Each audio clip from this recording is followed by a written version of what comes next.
संक्रांत आली म्हणजे प्रत्येक महिला नटण्या मुरण्यातच त्यांचा वेळ जातो आणि सगळ्यात महत्त्वाचं काय असतं तर कधी एकदा देवाला जाऊन आपण वौसा करतो आणि कधी घरी येऊन जेवतो असं होतं.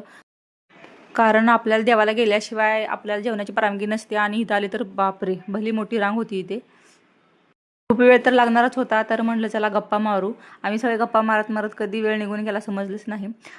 मलाही असं होतं का दुसऱ्याच्या अंगावरची साडी बघून वाटतं वा किती छान साडी आहे आणि आपणच जेव्हा ती साडी दुकानात पाहतो तेव्हा वाटतं साडी नाही ही खास पण दुसऱ्याच्या अंगावर खूप छान वाटते. का माहीत असं का होतं पण तुमच्यासोबत होतं का मला नक्की सांगा.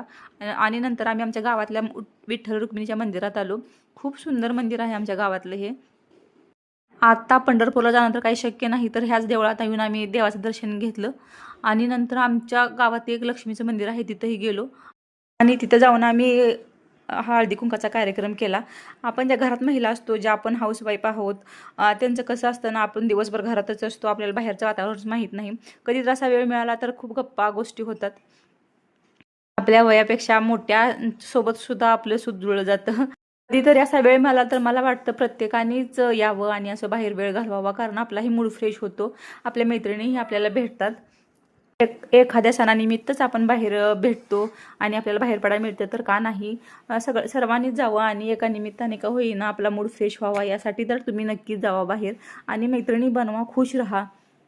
मला वाटतं प्रत्येक महिलांना आनंदी राहण्याचा हक्क आहे आणि त्याने आनंदातच राहिलं पाहिजे. प्रत्येक क्षणाचा आनंद घेतला पाहिजे.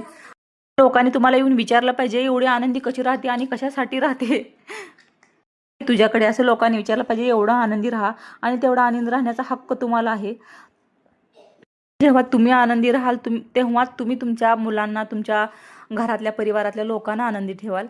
सगळं झाल्यानंतर आम्ही आलो घरी आणि हा असा काही अवतार होता आणि ह्या कुंकाशिवाय आपल्याला शोभा नाही ह्यात तर काही दुमत नाही. कसा वाटला मला व्हिडिओ नक्की सांगा. Thank you so much.